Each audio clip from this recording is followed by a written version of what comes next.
Hakimlər. 3-cü fəsil. Kənan torpağında qalan millətlər. Rəbb Kənan döyüşlərindən heç birini görməyən İsrailliləri sınamaq istədi. İsrail övladlarının nəsillərindən əvvəldən döyüşə bilməyənlərin hamısına döyüş təlimi vermək üçün Rəbbin ölkədə saxladığı millətlər bunlar idi. 5 Filişt ağası, bütün Kənanlılar və Sidonlular, eləcə də Baal-Xermon dağından Xamat keçidinə qədər Livan dağlarında yaşayan Xivlilər. Onları orada Rəbb ona görə saxladı ki, İsrailliləri sınasın və Musa vasitəsilə atalarına verdiyi əmrlərə necə itaət eləyib eləməyəcəklərini öyrənsin.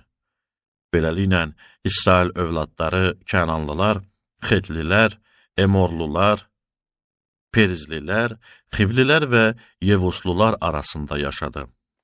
İsrail övladları onların qızlarından özlərinə arvad aldı. Öz qızlarını da onların oğullarına verdi və onların allahlarına sitayiş elədi. 1-ci hakim Otniyel. Beləliklə, İsrail övladları Rəbbin gözündə pis olan işlər gördülər.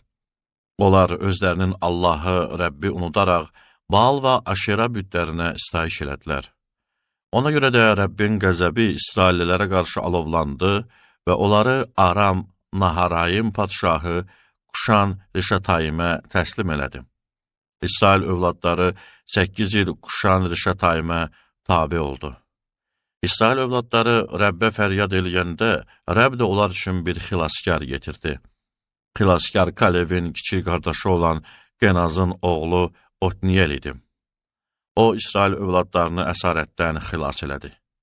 Rəbbin ruhu Otniyelin üzərinə indi. O, İsrailin hakimi oldu və döyüşə çıxdı. Rəbb Aram Naharayim padşahı Kuşan Rişatayimi Otniyelə təslim elədi. O, Kuşan Rişatayimdən daha güclü oldu. O dövrdə ölkə 40 il rahat yaşadı. Sonra Genazın oğlu Otniyel öldü. Ehudun hakimliyi. İsrail övladları yenə də Rəbbin gözündə pis olan işləri gördülər. Rəbb də Moab padşahı Eglonu İsraillilərə qarşı qaldıraraq qüvvətləndirdi. Çünki onlar Rəbbin gözündə pis olan işləri görmüşdülər. Moab padşahı Eglon Ammon və Amalek övladlarını öz yanına toplayaraq İsrailliləri məğlub eləyib Xurma şəhərini aldı. Beləliklə, İsrail övladları Moab padşahı Eglona 18 il tabe oldu.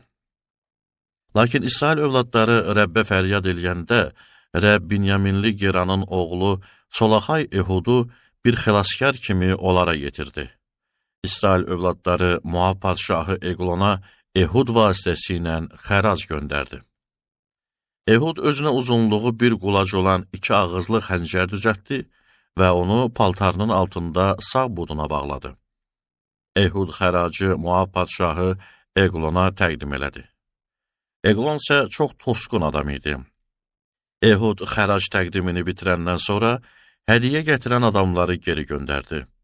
Amma özü Gilqalın yaxınlığındakı daş bütlərin yanından geriyə qayıdıb padşaha dedi: Ey padşah, sənə gizli sözüm var. Padşah sus, dedi. Onda yanında dayanan adamların hamısı eşiyə çıxdılar.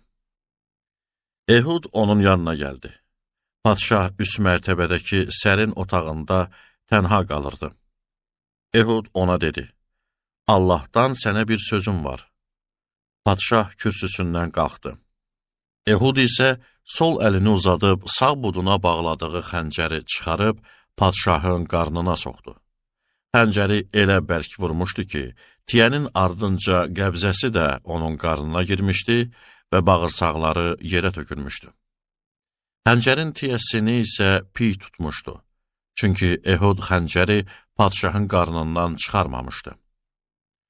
Ehud eyvana çıxıb arxasınca yuxarıdakı otağın qapılarını örtüb qıfılladı. O çıxanda padşahın qulları gəlib baxdılar. Yuxarı otağın qapısını qıfıllı görəndə dedilər: Yəqin padşah yuxarı otaqda ayaq yoluna gedir. Padşahı gözlədilər. Lakin otağın qapısını açan olmadığına görə nigaran qaldılar. Sonra açar götürüb qapıları açanda gördülər ki, ağalarının meyidi yerə sərilib. Onlar padşahı gözləyən zaman Ehud artıq aradan çıxmış və daş bütlərin yanından keçib Seyraya qaçmışdı. O, İsrailə çatan kimi Efraimin dağlıq bölgəsində şeypur çaldı və İsrail övladları onunla birgə dağlıq yerdən aşağı düşdülər. Ehud onların qabağında gedirdi. Ehud İsraillilərə dedi, ardımca gəlin, çünki Rəbb düşmənimiz olan Moavlıları sizə təslim elədi. İsrail övladları da Ehudun ardınca enib, Moavlılara qarşı bütün Yordan çayının keçidlərini bağladılar ki, heç kim keçə bilməsin. O zamanki döyüşdə Moavlılardan 10.000 nəfərə qədər qırıldı. Onların da hər biri qüvvətli bir igid idi və heç kim canını qutara bilmədi. Həmin gün Moav ölkəsi İsraillilərə tabe oldu və İsrail ölkəsi 80 il rahat yaşadı. Şamqarın hakimliyi.